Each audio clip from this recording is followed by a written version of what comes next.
So it's an interesting time to be a St. Louis sports fan. Really only have two teams, the St. Louis Blues for the NHL and the St. Louis Cardinals for the MLB. One team is going to the Stanley Cup playoffs, and the other team is struggling mightily. St. Louis Blues recently have beaten the San Jose Sharks and will be playing the Boston Bruins in the Stanley Cup final Monday, which I believe is the 27th of May. So that's exciting. But the St. Louis Cardinals lost recently and fallen to the 500 record at, I think, 25 and 25. Now, before I get into my little rant here, I do want to say, yes, it's the first video I post on this channel this month. I know. A lot happened this year so far, but I'm going to be posting more. I might make a video on why I was gone, but I kind of want to get into this because this is a topic that has been on my mind since the Cardinals have lost. And I made a little slide here to kind of point out what this man, blurred picture, John Mozeliak, what he has done since the Cardinals have missed the playoffs. So I made some notable transactions since beginning of the 2016 offseason, and what has went wrong with this team? Is it Mozeliak's fault? What is the problem? So in 2016 in the offseason, I made a video about this in 2016. Little did I know that, what would happen. So some notable things that happened. John Jay was traded to the Padres for Jed Jerko. At the time, I didn't like this trade simply because I like John Jay. This is a trade that Mo really fleeced the Padres on. John Jay was on was a rental on a 1-year deal. Was injured for part of the season, didn't really do much for San Diego. They didn't trade him, so they got nothing for him. The Cardinals ended up having Jericho for 4 years. He's in his walk year now. In 2016, he had 30 homers, 2017, 20, and he only had like 11 last season. But Jericho's been a solid piece with the Cardinals. They also signed Mike Leake to a 5-year deal that season. I'll talk more about that here soon. And they also traded Charlie Tilson to the White Sox for Zach Duke.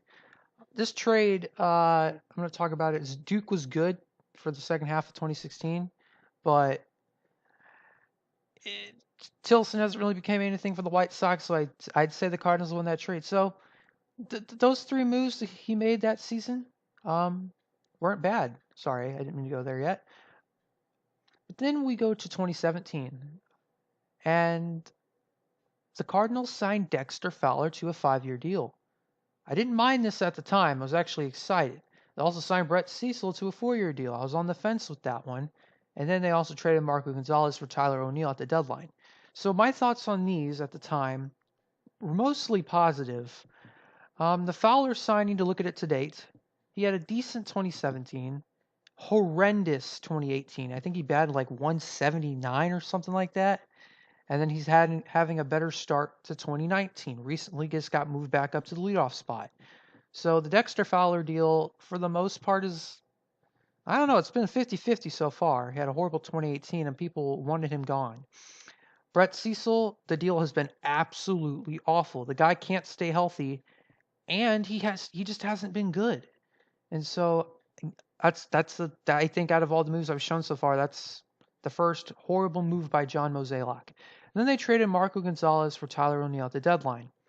I'd say so far this has worked more in the favor of the Mariners because Marco Gonzalez has been a nice innings eater for them. He's been pitching as their ace, even though he doesn't have ace stuff, but he's been pretty solid. For Tyler O'Neill, who just doesn't get playing time for the Cardinals. I'll get more into that soon as well. And then we go to 2018, and this is where crap hits the fan, as most of these acquisitions on this list are horrible. Oh yeah, hold on, I forgot to mention, Mike Leake was also traded in the 2017 trade deadline for a prospect in cash. He didn't do that well as a Cardinal, kind of what you expected, but a little worse. He was an innings eater, good at getting ground balls, but he just wasn't doing it. So I mean, I wouldn't say it's a fail signing, but at the same time, it kind of was. And he's doing okay with Seattle right now. But 2018, this is the offseason. They traded Ledmus Diaz to the Blue Jays for J.B. Woodman. Let me just say that is a horrible trade. J.P. Woodman is no longer even on the Cardinals. He's not even in the organization anymore. He was in like Palm Beach the last time he played. And Diaz ended up having a decent year as a utility infielder for the Jays. They traded him this offseason to the Houston Astros for Trent Thornton, who's been pitching pretty well for the Jays. So another L for John Mozeliak. They traded Stephen Piscotty to the A's for Jairo Munoz and Max Schrock. This trade, while I think Piscotty is definitely the best player in this trade, Piscotty's mother was having issues and she passed away. They live in the Oakland area, so before that happened, he was traded to the A's. So, in a baseball perspective, I don't love this move, but I like it overall. I think it's good for Piscotty and to be closer to home, and got to see got to see his mom out, and it's a good story there if you guys want to read up on it. And they also got Max. So they also got Max Schrock with Munoz. Munoz is kind of like Diaz in a way, a utility infielder who can also play outfield. He's a decent hitter. And then Max Schrock has done horrible in the minors. So if we're going in a baseball perspective, the A's won this trade, but overall, I can't complain about it. Then they traded for Marcelo Zuna from the Marlins, and they traded Sandy Alcantara, Magnier Sierra, and then there was two others. Zach Gallen was one of them. I can't remember the fourth. Ozuna had an okay 2018. He hit more for average, but not for extra base hits. He had 23 homers, and like 85 RBIs. This is off the top of my head, but he did not do very well for what we traded for him for. Sandy Alcantara and Magnier Sierra, as well as the other two prospects, haven't done much either. Alcantara did get a shutout, though, complete game shutout for the Marlins. I think it was a shutout, but I know he pitched a complete game for the Marlins a couple starts ago. So, I mean, obviously, long term, unless the Cardinals extend Ozuna, I think the Marlins win this trade, but he's hitting more for power this season. I think he's got like 14, 13 home runs. I'm not quite sure. So, I'll give a W for Mo there. Then they traded Randall Grichuk to the Blue Jays for Dominic Leone and Connor Green. Big L, huge L for Mo right there. Not, to be fair, Grichuk is not much different from Tyler O'Neill. He's just an older Tyler O'Neill, maybe slightly better defensively. But Dominic Leone just recently got sent down because he's been so bad, and last year he had health issues. And they also got Connor Green, who they DFA'd in the offseason and is now in Kansas City. So, yeah, while we didn't really need Randall, that's a big L for Mo because this is a horrible return for a pretty solid outfielder. And Grichuk also got extended this offseason, so that's just great. Good look for Mo.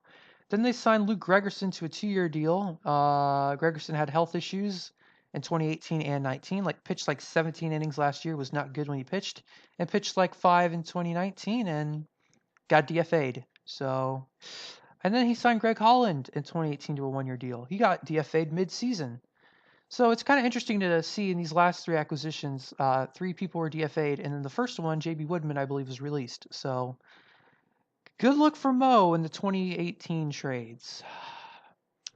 Then we go to the 2018 trade deadline, and this is where stuff gets even worse.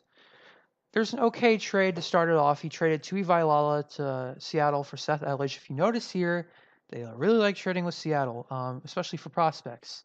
Tui had health issues, and he recently came back, so he hasn't really done much for Seattle. And Elledge has been nothing crazy in the minors. Might make the majors soon to be a reliever. Who knows? So, it's an okay trade. And then here comes 2 trades where Mo takes a fat L. First of all, they traded Luke Voigt to the Yankees for Giovanni Gallegos and Chasen Shreve. Luke Voigt has become one of the best first basemen in the game offensively, putting up some crazy numbers. I can't think of them on the top of the head, but he has been killing it in New York. He's hit third, he's hit fourth, he's hit everywhere, and he's been producing really well for the Yankees. Gallegos is currently in the Cardinals bullpen. He strikes out a lot of guys. He's been solid, but he also gives up a lot of home runs. Same issue with Chasen Shreve.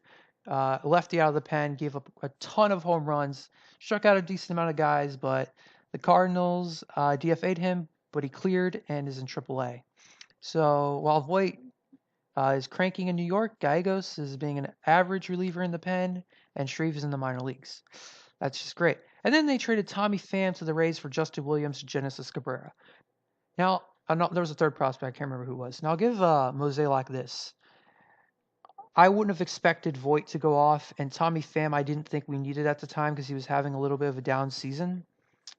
But the returns for these guys, for what they've done, Pham has went off in Tampa, and Justin Williams and Cabrera have done basically nothing in the minors this year, and that's kind of a concern. I hope well, at least one of the two becomes something, or else we traded Tommy Pham for basically a bag of balls, as we did with Luke Voigt. Now, there was a third acquisition I forgot to mention, but it was a prospect trade. They traded Oscar Mercado, who recently got the call in Cleveland, for Connor Capel and Johan Torres, two young outfielders in the Cardinal system. Torres looks to be promising, so I'll give Mo an applause for that one because it's looking good. And then we go to 2019. Obviously, we have time to see how these moves pay off. The Cardinals traded Luke Weaver, Carson Kelly, and Andy Young for Paul Goldschmidt. Goldschmidt has not performed as well as many would have hoped, but there's still a while to go. And then they signed Andrew Miller, 2-year deal. Hasn't performed to the level they had hoped. Well, we still got time. They signed Matt Wieters to a minor league deal, which has actually paid off pretty well considering he's backing up Yachty, and he's done pretty well in every game he's started. So looking at these acquisitions, you still got time to think about it, or still have time to see what happens. But with all these moves, the Cardinals have not made the playoffs since 2015 when they won 100 games, the best record in baseball.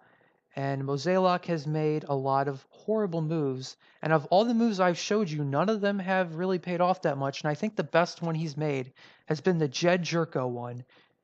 And that says a lot because right now Goldschmidt is not performing very well. He has 2 extra base hits in the month of May. Ozuna hasn't performed the way they wanted him to. Fowler's contract is a lot of money for being mediocre in 2017 and awful in 2018. He DFA'd Gregerson, Holland, and that's just ridiculous. And the prospects they got back aren't really proving to do much yet. So it's a bad situation. The team is still good, but boy, the Cardinals struggling. And they fired Matheny last season, hired Schilt, and it worked out for the most part, but you're falling back to 500 with some pretty bad management. So it's a little bleak.